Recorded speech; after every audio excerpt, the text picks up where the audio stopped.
the 1800s, Manchester, England was the epicentre of the Industrial Revolution. Manchester's story is often shrouded in the smog and soot of Charles Dickens' novels, but this is a city with a glorious past and perhaps an even greater future.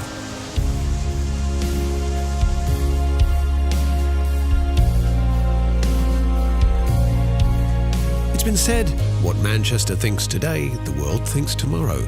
Manchester is a city of firsts. This is the world's first truly modern city, the place where mankind first split the atom, the birthplace of the first modern computer.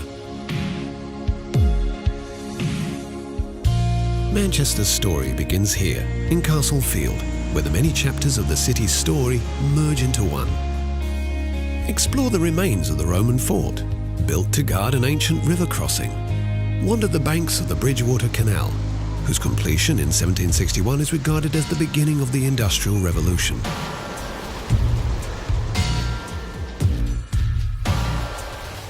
Admire the warehouses and mills, which once numbered in the thousands and generated incredible wealth for the city, while in the background is Beetham Tower, the symbol of a city once again on the rise.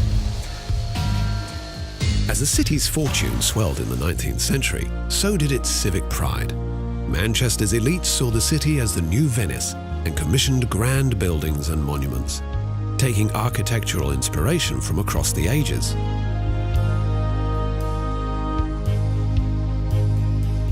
Manchester's crowning glory is its town hall, built to rival the great buildings of London.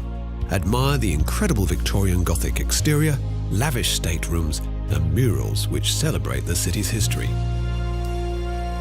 This is a building that proclaimed, "This is Manchester, and we've arrived."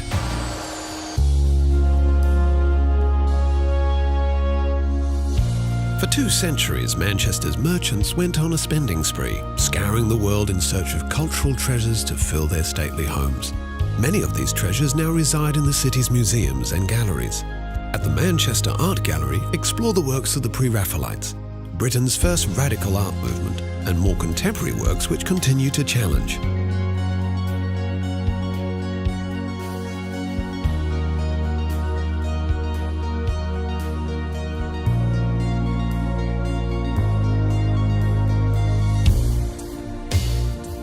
At the Manchester Museum, step into a Gothic revival time capsule housing millions of items from a T-Rex skeleton called Stan to one of the UK's most important Egyptology collections. This city enjoys a proud philanthropic tradition. Perhaps the city's greatest was Enriqueta Rylands, whose gift to the city was the John Rylands Library. Dedicated to Manchester's largest textile magnate in the 10 years it took to create the neo-Gothic masterpiece, the widow acquired 40,000 books and oversaw every last detail, a labour of love for her late husband and the people of Manchester. Manchester has long understood the power of knowledge. In 1653, the Cheetham Library became the country's first free public library and has been open to all ever since. Let your fingertips wander the Tudor-era shelves, then step into the room where Frederick Engels and Karl Marx began to write the Communist Manifesto, a work inspired by the crushing conditions the city's workers once endured. Revolution and reform run deep in Manchester's waters, housed in a restored Edwardian pump house in the People's History Museum, which celebrates those who challenged Britain's rigid political and class systems. Stand before the simple desk where Thomas Paine penned The Rights of Man, a book that helped ignite the revolutionary fires in America and France. At the world's oldest surviving railway station, you'll find the Museum of Science and Industry. In the museum's power hall, feel the heat and steam that powered the shafts and wheels which once made Manchester the Empire's engine room. From textile looms to locally produced aircraft and motor vehicles, this museum is both a fascinating journey through the city's glory days and a peek into the future. The Imperial War Museum North is designed to resemble the shards of a world shattered by conflict. Manchester knows well the horrors of war. During the Manchester Blitz, thousands of German bombs rained down upon the city. In typical Mancunian fashion, this museum strips away the pomp and glory of war and reminds us instead of its human cost. After the 1950s, Manchester's fortunes went into a serious decline and the city was all but written off as a post-industrial basket case. But in recent decades, the city began to awaken once more, largely thanks to its youthful creativity. A succession of bands like Joy Division, The Smiths, The Stone Roses and Oasis shook up the foundations of popular music and put Manchester back on the map. Explore the city's incredible musical heritage in areas like the Northern Quarter and pick up some rare vinyl along the way.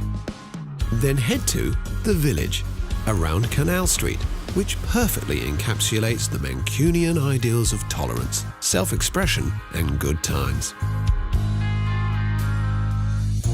But if there is one source of pride that truly unites this city, it's its two football clubs, Manchester City and Manchester United.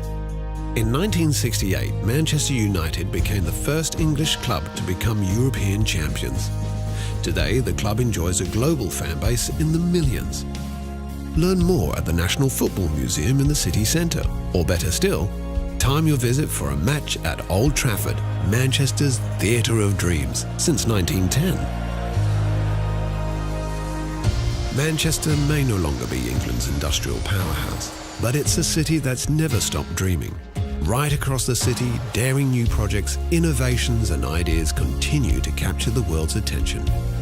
In this city of firsts, the only question is, what will Manchester do next?